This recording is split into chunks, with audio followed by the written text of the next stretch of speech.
there may be a good abundance of action-oriented puzzle games out there, but the new one called World to the West from the creators of Teslagrad may be one that's worth checking out. Is this game, though, an electrifying experience, or is it just shockingly disappointing?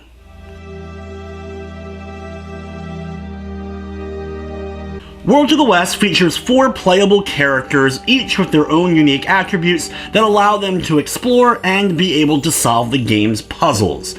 The game has a very Zelda-esque experience, exploring the world map, and the way that you solve a lot of the puzzles are something that you would see in a lot of classic Zelda dungeons. World to the West is a standalone experience from Teslagrad, though it's set in the same universe, so there's some references and the like, but you wouldn't need to play that in order to enjoy this game.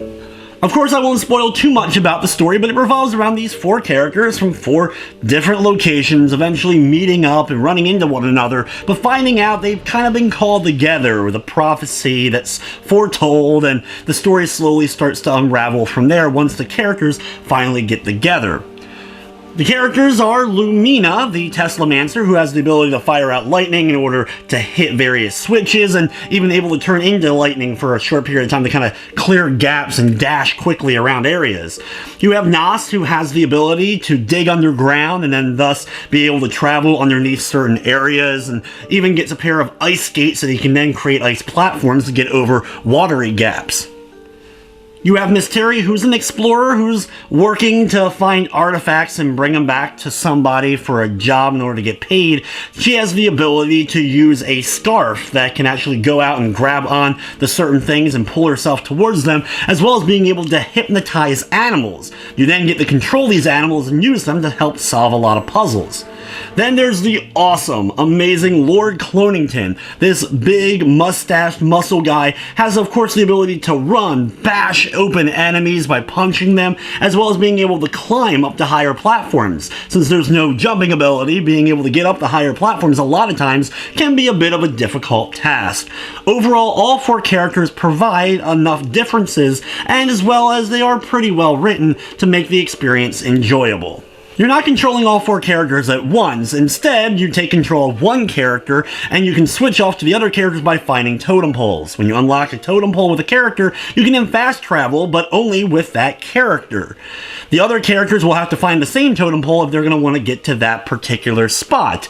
Unfortunately, you have to use the totem poles in order to switch between the characters that you currently are controlling. I wish there was a way to kind of do that on the fly. Instead, it would make things a little bit easier, but it ends up working in the long run. While the game for the most part is relatively linear, there is a decent amount to explore, and a lot of times you'll gain new abilities and even get control of the characters at certain points that you'll have to backtrack and go back to previously explored areas in order to find the game's collectibles, such as the hidden scrolls that are similar to the ones from Teslagrad. You also have health upgrades and money treasure chests to find throughout each of the areas.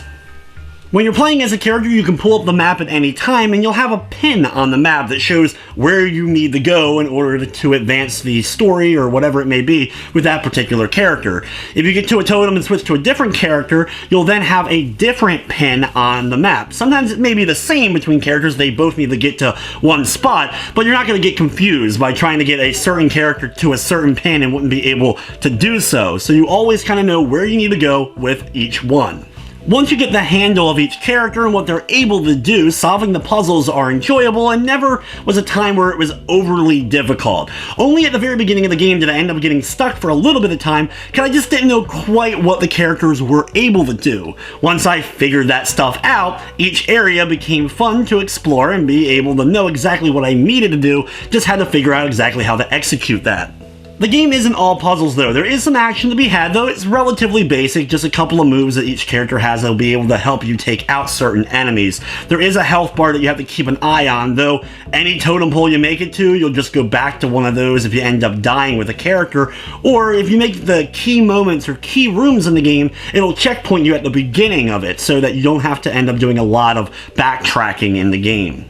There's also a handful of boss encounters throughout the course of the game as well, though these are relatively easy to kind of figure out what you need to do in order to do damage to the boss, but it's a nice change of pace and progresses the story nicely.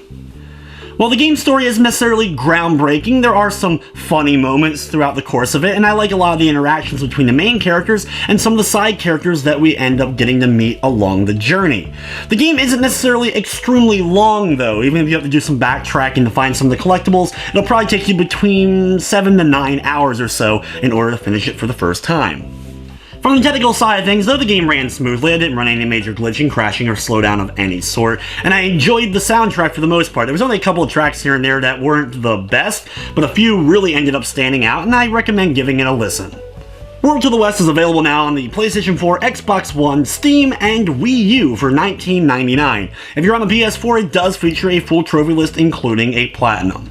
I didn't know exactly what to expect going into World to the West, but I was pleasantly surprised. The puzzle solving was enjoyable without being overly difficult. It had that Zelda vibe to it in large portions of it, which I ended up digging a lot.